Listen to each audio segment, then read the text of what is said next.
shemamba mamunyina aha Emma mwakwa badba Ahenkan 93.3 FM so braso so memu nsamwa yansa kan na wi yesini se koso ne adeba so nwa Kasiebo yi ne nyina da frapo ye mantam no emo achem abu abo ba bia yetie yi ayakua frakoma studios akua frakoma ba tampani studio na yetia ya baba twene sra ane abasa ede ama wo hyane so se ene awia no ebo kakrakra na ye wukua danso October bosom da tosu du ba ko wa fempinu ene aduonum yensam wona nsam no de obetie bi ane se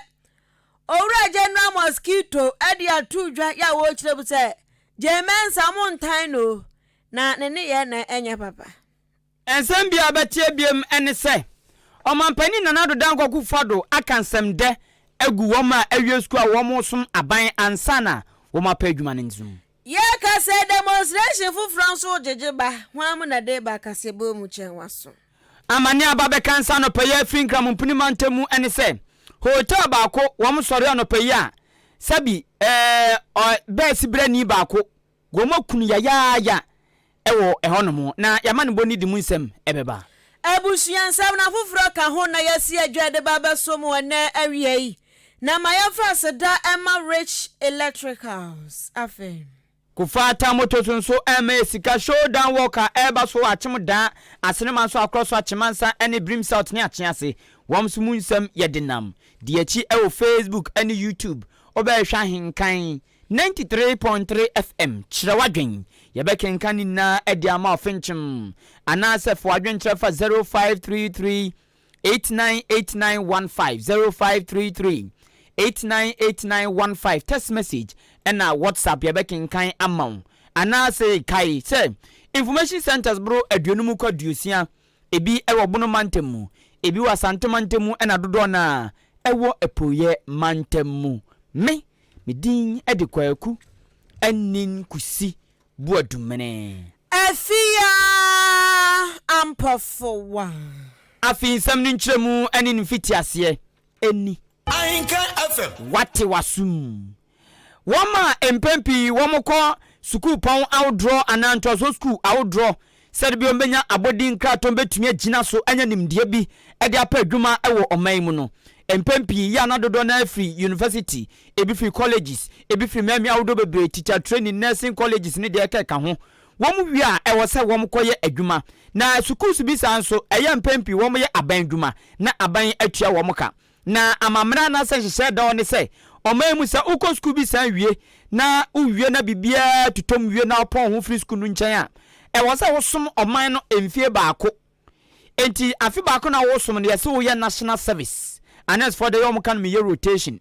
enti se wosom no e national service na eno no wosom wie ansa na aban no ya pe bia mo akohye na ya tua woka na wo so adidi adwuma ho a kosi se one adwuma kro betonkra na eno ne yafa wo national service scheme ye twa ne tiafa no NSS Ghana mampani na nadu danko kufado akansam dabi ato NSS for asum o mampani na nadu danko kufado se aban no ani abre pa toto nyama sade be ya apomdi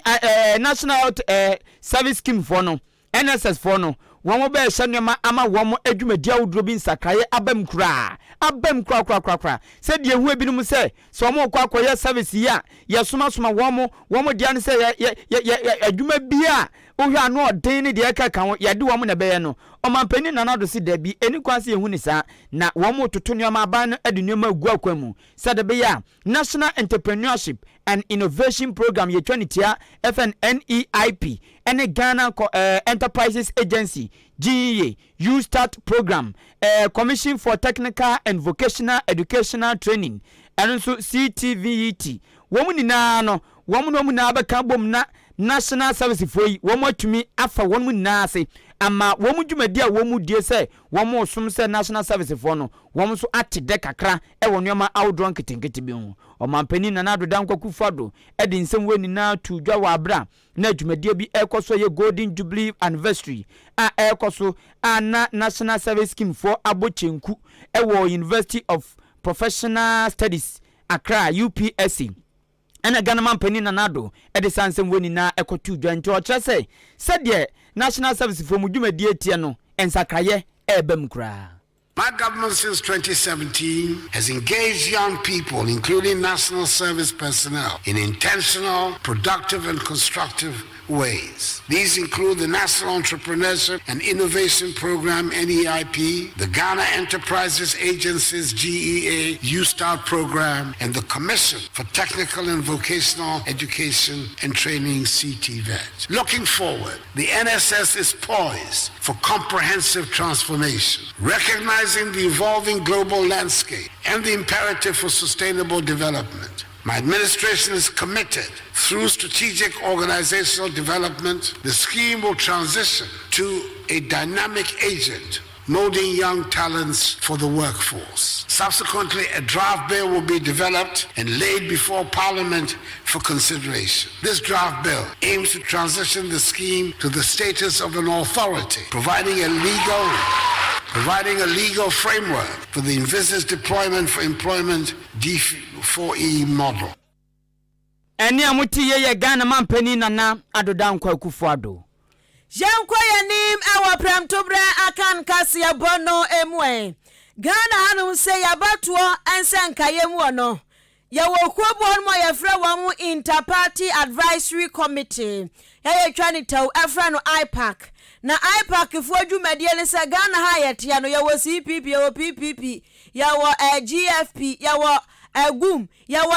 party ni dia doso pa MPP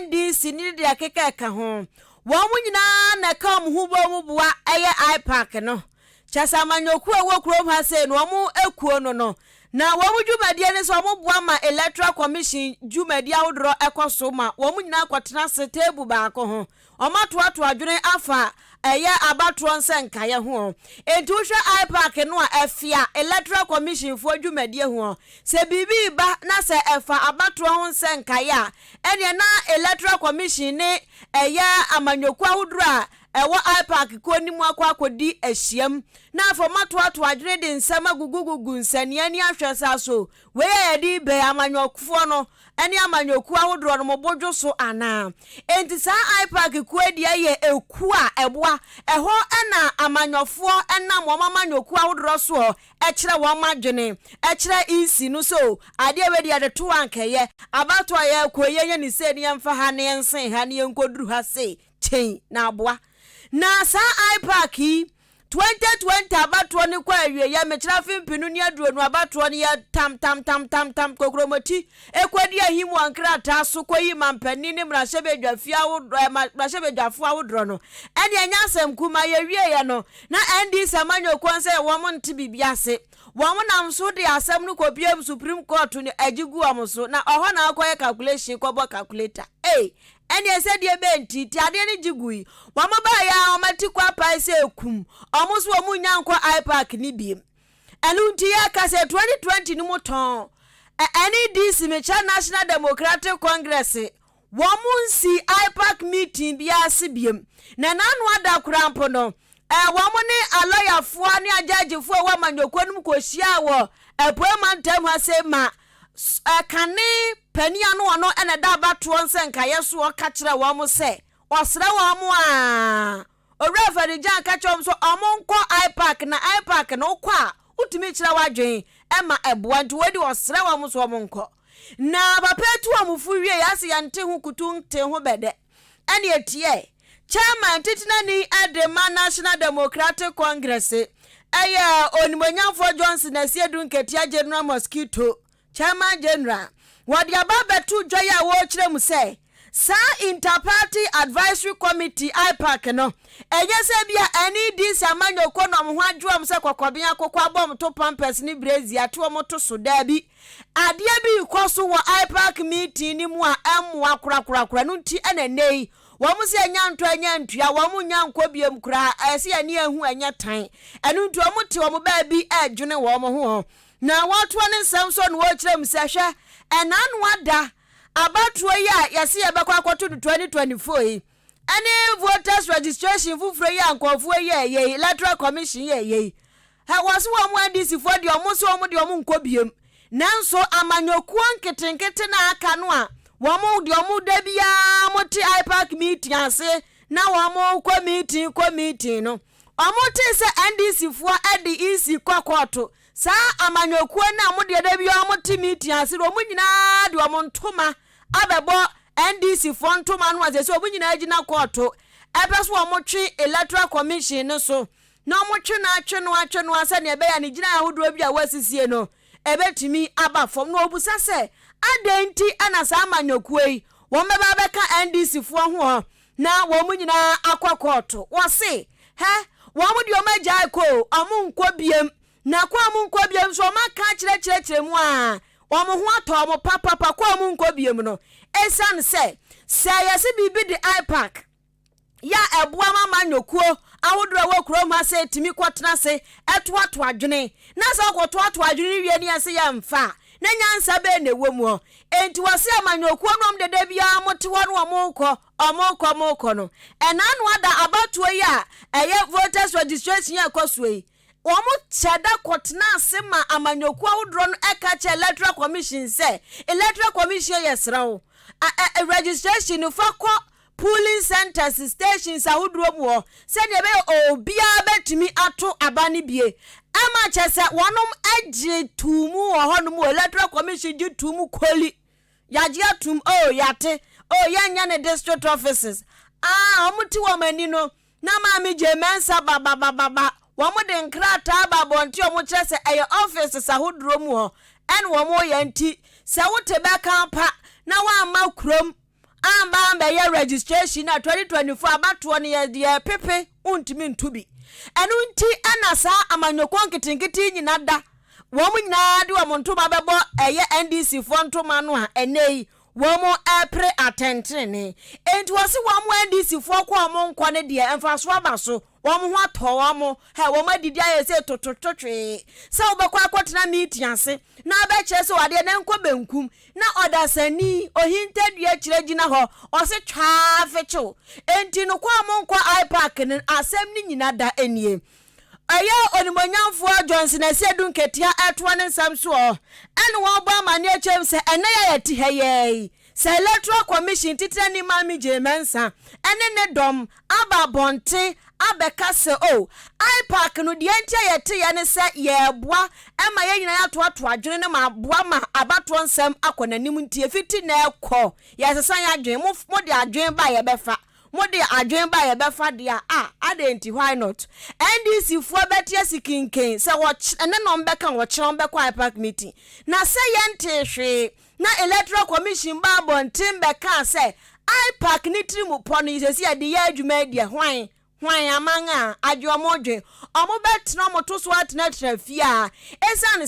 se yakwakotena se na abatoo ho asem de yanka ne yie na yo ekire na adwen we ekire na adwen na se electoral commission ya tintintinti na waso wono de uti na wonte uka hwea ontie abone to pampers ni brazia yenti obi anyum de ahyem na gungure osadia na nye nyansa be na womu ose NDC amanyoko no ekwakwatena se unekura mu odi tudwa ya no wa ba mane echemsi ya nkofo bi beka so NDC fo no ngasa mu time mami jemensa wo se anya no kreda se jemensa tuwe na oho tan no agede ben wo mu tan jemensa oba obo no homoden sa age 7 omo ja ya mbe ya na se wo mu ja ya mde ben omo nje mami nya hwe nemo mame no emfa kwan papa so omo so amanyoko no omo ka asem mama ni ntie bi wase anya mami je mensa nkwa na omo tete se nkofo so omo tan no he ya se hwan mo omo keka hu nyina ya se electoral commission ho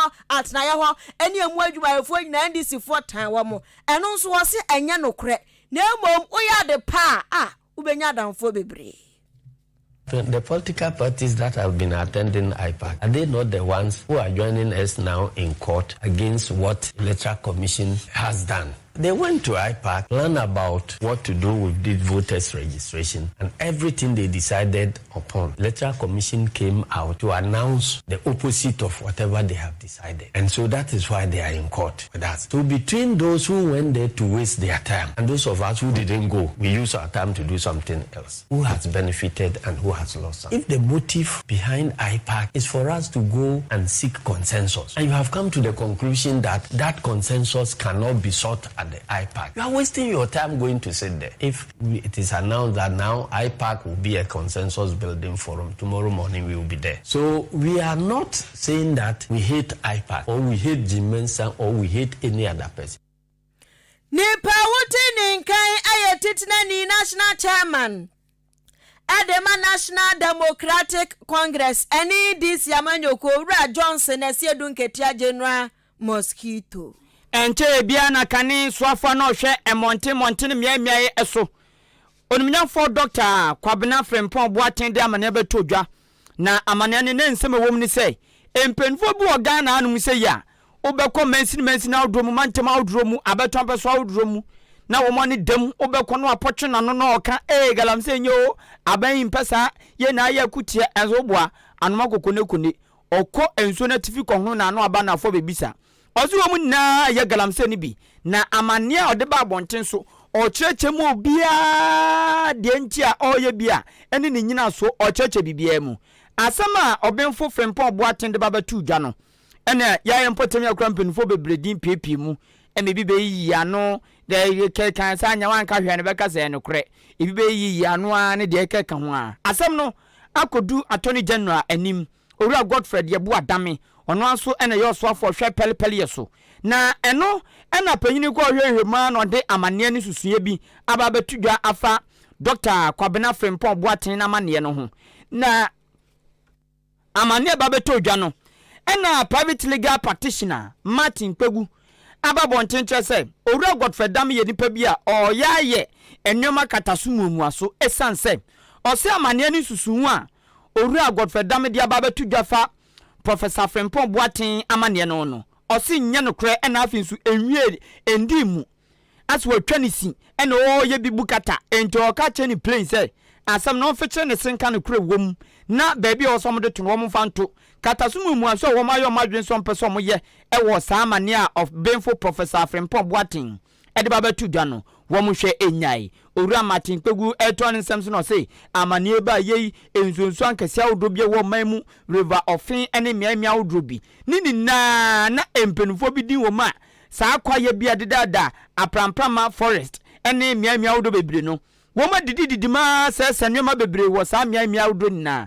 se ne amanie ababonte ambeje bre ahwem na maka no kra mudi no kra di dwuma ama nipa no waka enhwemu dan disampa nipa odi bone oye galamse ibi o se nneoma ne atwena so no monye ena mpese mkata nneoma so entimranim ni Martin Pegu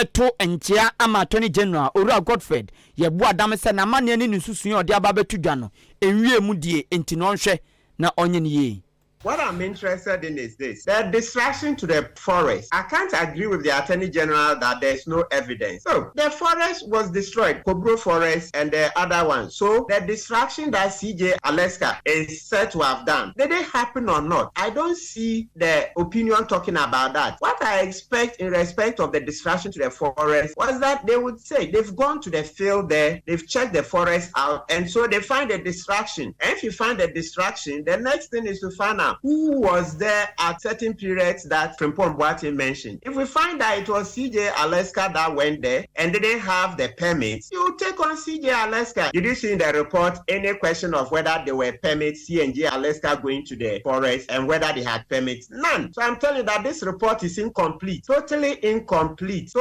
I don't find the opinion satisfactory in respect of the destruction of the forest. That one, we need more work on it. We can't sit on that evidence. We need AG to send the investigators to the forest. I didn't find any statement that the investigators went there and took pictures and they did any forensic analysis. So short of that, the AG's opinion is not up to scratch when it comes to that specific area. Manim ne Martin Pegu traso ka biem se Attorney General akeka se Obenfo Frempon Boaten amane ode betu dwafa galamse hu no oni nyina so ena Owura Martin Pegu se nipa ya amane ode ba bonten a no obobbo bompenfo bebredin wodi nka obobbo mpenfo bedin ekobobbo ama asenema so across crampo obo womo mpidi onabo George Kwame Aboaje obonidin ekobbo yi nanado ofasi mpenfo bebredin piepiem entosi so ni nyina so a nipa emu wabɔ nkrofo bedin akyerɛkyerɛ nkrofo bi enti de enti na sa nkrofo no mom yentua ni tensi wo so nya nhwehwemu na yɛse na asɛm na ɔde ba ni nyina so ni hɔ ɔse nyina so ni mu nso no papa di nka abobɔ nkrofo bi din akyerɛ wankata so sɛ o mi mmɔ nipa bi adi ana mi mmɔ bi din ɔso abɔ din kyerɛ sɛ we ka ho enti no so ɔmo ka sɛ oni nyina so a ɔnte aseɛ wɔn nkɔmna biem. The Frimpong Boateng report said Gabi Ochidako called him to say that, he's acting for CNJ Alaska and that they had permits, blah, blah, blah. So that's a connection. So Gabi himself confirmed to Frimpong Boateng that his clients were in the forest legally. So please, we need the pictures and everything, investigations on that forest. When we get that, even though Frimpong Boateng is no longer speaking, under the law and even in the report, he confirms that he uttered it. So that Onipa mochi so ka say a private legal practitioner emranim ni Martin Pegu Jankwa ya nimu anabusua wo kire wadwen 0533 898915 0533 898915 odeba yabakenkan ede amount na nansei ade ba ko 1212 left right benkum nifa ya akwaso ewa Ghana ha enkofo bi so mo pese wo ya demonstrate han ewa Ghana ha say Julobi house fue occupy Julobi house fue na first ne kwad na ye occupy Jubilee house ene amom 2 minute ene omo ye ni Julobi house preko na omo ne aposifo kwano pepepe esansa aposifo so omo mom 2 mi krata mo fanya demonstration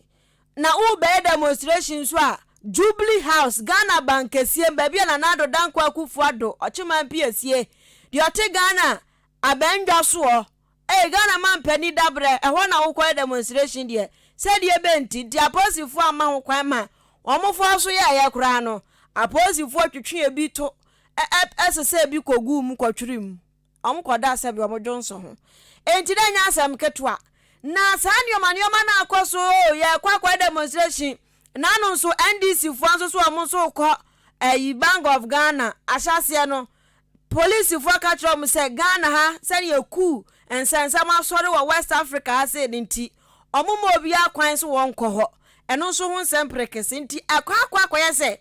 ase aposifu no mankofo gaba se wo so be demonstration wo krom ha ye nhya da mo enti animu nkyira sa ebokɔ na IGP amu na se koso ti u ba bi kura benya tumi akwa ye odamo no na wakwa ye na sa ade ye koso ni aposifu ema kwan ma enkofo enye demonstration na nsen ena nam so a empanifo wonom ena da anchoring democracy advocacy movement Adam GH fo ede enhyehyeye bia tu akwan mu se omuso be demo na demo ye mu be ye omu ye tia Ghana police service die enti omu ye etia Ghana police service ne se womo ema tu mi mankofo enkasa omutiri ho no enye demonstration ti omu so be demonstration tia womo na yesi nanu ada womo ni omu akonkunyasie se aposifo wede ya be demonstration atiam oti moma ye tumi ni yenkoye ana moma ye homso ya be mamo enti omu kekasi ani na omu se 17th October 2023 abrewa be yipuma kwam na afi omu ayo mu demonstration no enti ene ya ka se Adam GH fo anya green light green no aso se kama go ti nyame adom a 17th October wamo ba be demonstration na demonstration no wamo se wamo occupy police headquarters adwasa for voice na make police headquarters aposifo dabre ho ehwo no wamo akwa occupy omo ko jira ho no madwumomome Akan sempe wa kire aposifo ewo ho no omani ada ho wan ma so obi so opese wo ya demonstration ya manipa ne tumi krata na ode akwakoye na bransam trofo ene trofo pani edema Adam GH kasa eya owura Abdul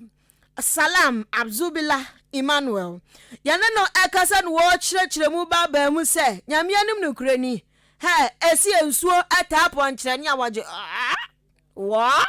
enti wa moje wa pa akira posifo se de akokɔ kɔsoro do wa mo mpe enu nti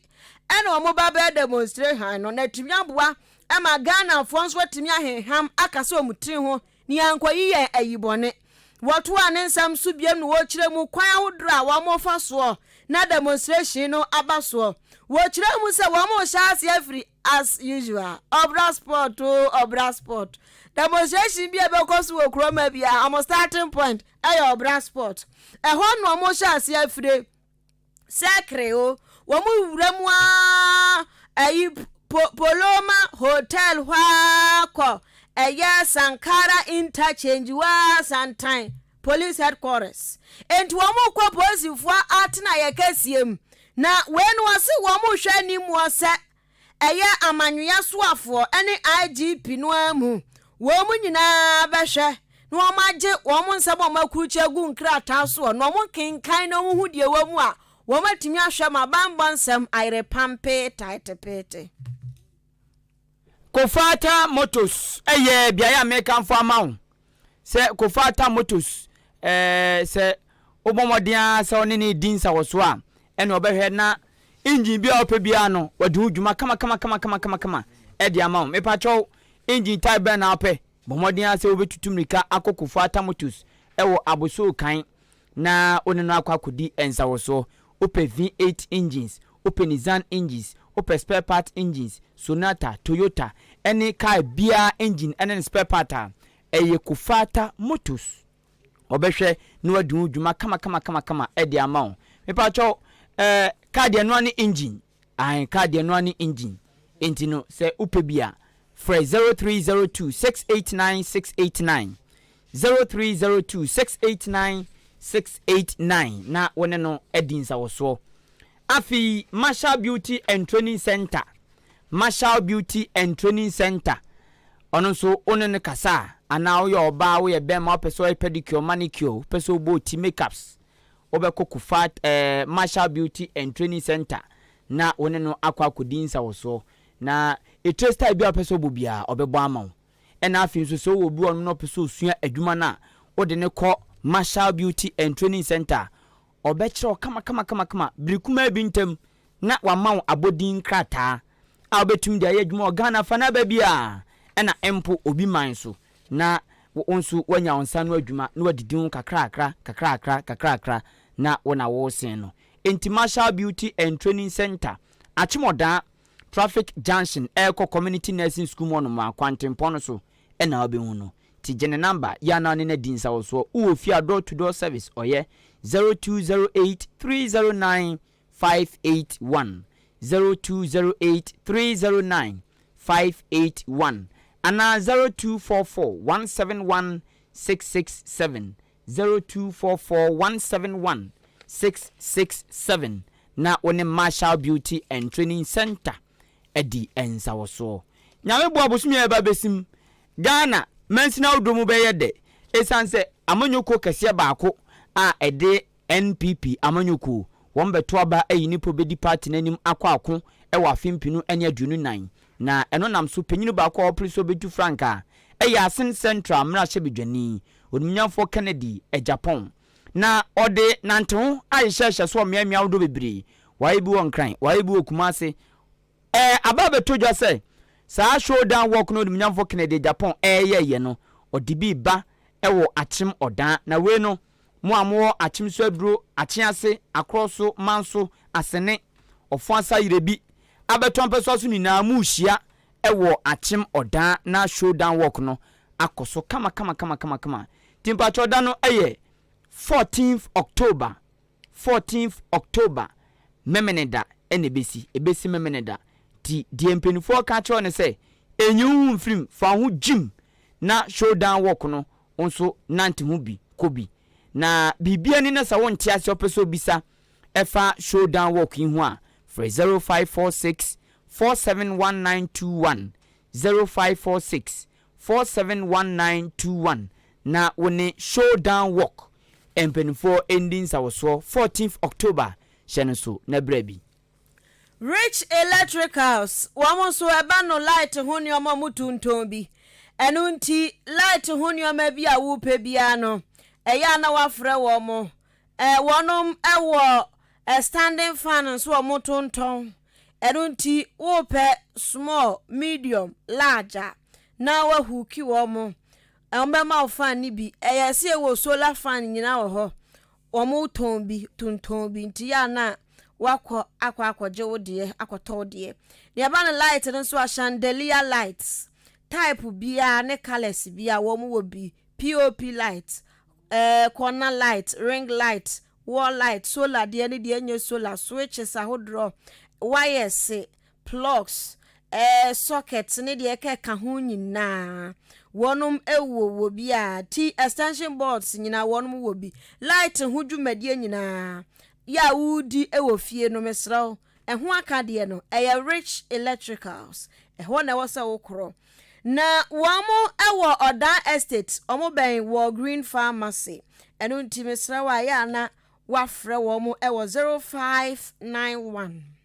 651 688 0591 651 688 and 0241 666 508 0241 666 508 na woni womo edi kasubom womo so womo fixe ma wo abibini na sawso mo fixe ma me womo be ni free ede amount nyame adom a free screening bi be koso ewa Ahenkan 93.3 FM so na enya radio so ne yebeye screening no yebeye wa yase ha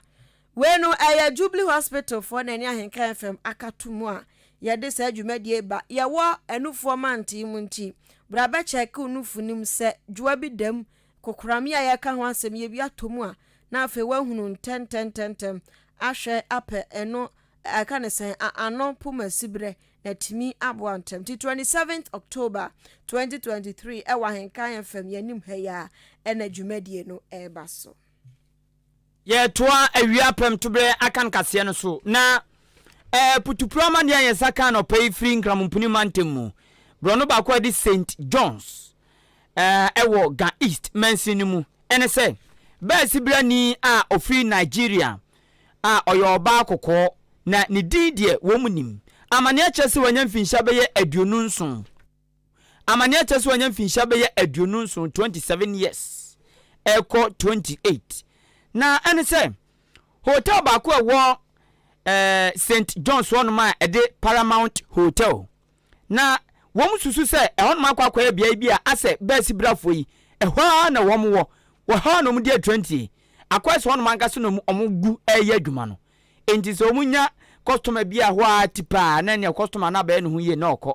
ehon mu anu munya customer bia tipa na aba ba no ye enti wom gu papa na ne se na no pe ya wom da sore ya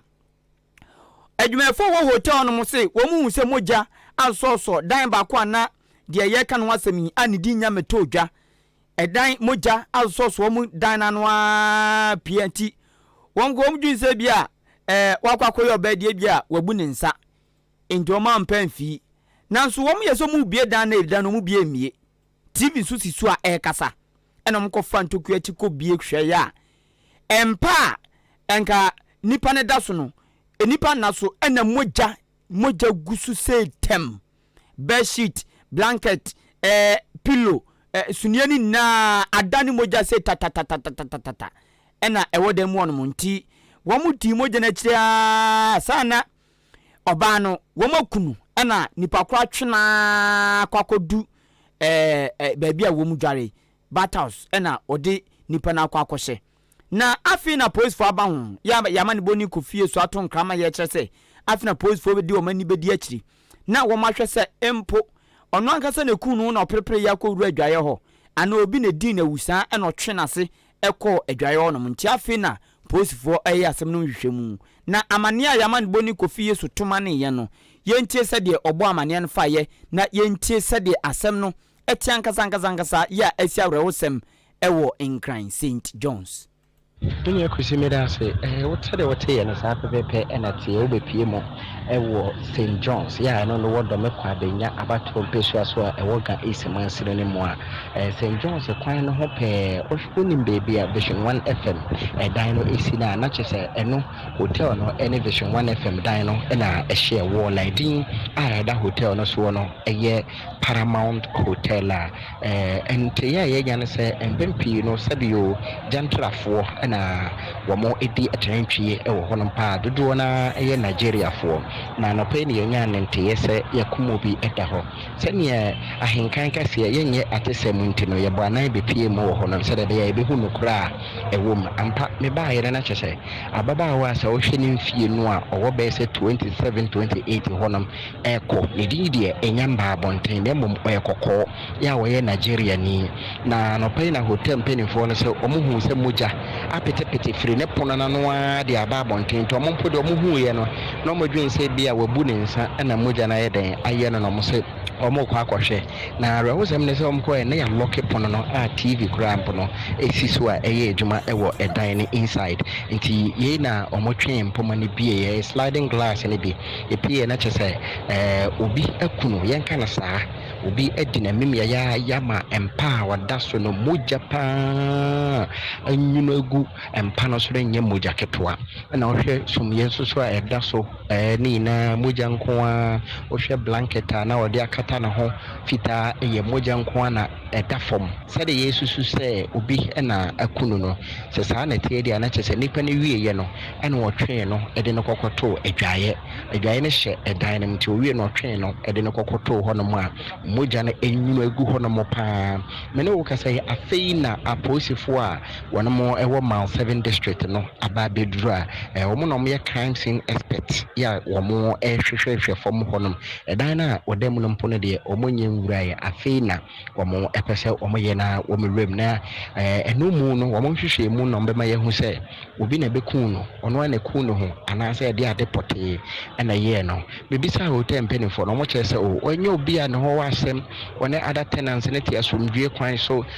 openipa ne ne mote na etoda mpo otimitena bonten ma de chebesa no pa no nsia ansana wabadem ababeda enti bro no so ha anase efie ha no ma hotel ha ne de wono obi a eni asema akwakoya ro sempa na mititie mokra no mo kyerese oye ata ya ne nataba ko ne ye bema wono so ewo ha no mu a esua na osua police fu abayi de megimedi se ebetimi anya kwan na ye ne abusuafo ne nata no atwetwe nkoma bisa nia esi ye nti wote ya na nia ekoso ewo domekwa abenya abato empesu aso wonkan mantem enano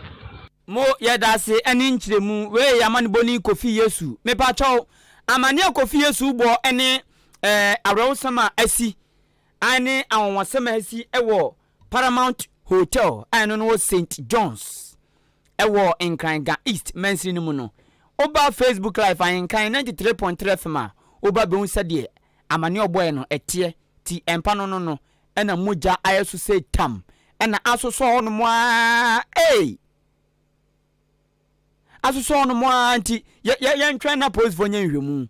na wo mu wi ane ayese ono na eku no ho senso obi na eku na ansa na yatumi aka akwa akiri hwem bedsheet ni na ni pillow ni na se obi na ye ne sapa dia na se ni pakro wa kuduro papa well ti uba Facebook live obenya video ni bi ahwe we arosmesi anope ya ewo Nkran mantem mu ebusu amayefo madwen kire embra Facebook blazer sandiaba wasumume ya mompa ya mama dagana pa because anyoma nkoye anyoma nkoye o se se record ya bre tinanado no owo oye den nyamna mi ko sramu a o se nanado owo ye den on fix ya ba on fix country na ba 2 p.m. Francis Kaswa Datus oron so dia ba say possible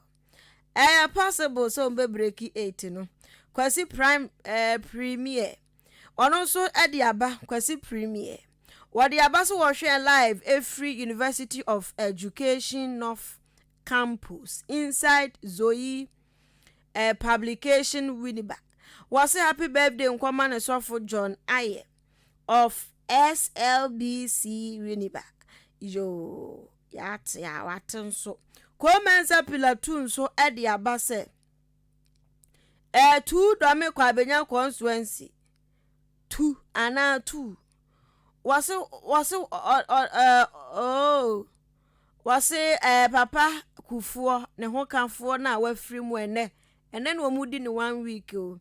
enti ose onyankopon encheche kufuo re pa oncheche ne re omnanti bire mu yire di owu ya awre hoti nyame encheche ne re amisko spelele kaswa ono nso edi abase Ghana has lost great personality. Teresa Kufuor ho asem eno no nso esu ha se ya. Asuosu kwawunte so. Ono nso say 4th November baomia na eko. Yo, oye, democracy. So you can show your mind. Ti wachira. Selasi enso edene dia ba se MPP government. O maybe bia some beboa magana for ho atomo. Kwasi amuani nso dia ba sa mankese ene odi frame. Ene o se Kasiebo de ya fantastic papa. Na NDC chairman se edu nketia no onye serious kra. Wa musa bere 2024 bere pa mo mani afekire mo ho. Ti omo de omo pom baby ntina kra na enwene ho a. Wo so wo chia KK Bosompem controller incoming MP for Achim Swedro. Yo, oye. Crespo fufuo so de dia ba say no matter what. Hey, dear Elkuko kwaso ya ho chiri yen. This too shall pass. Tigana fo munya botre kakra na munto mbo ase. Na Ghana be ye bio. Ono ne de no pani etem so de aba say Madam Cecilia Branda pa. Still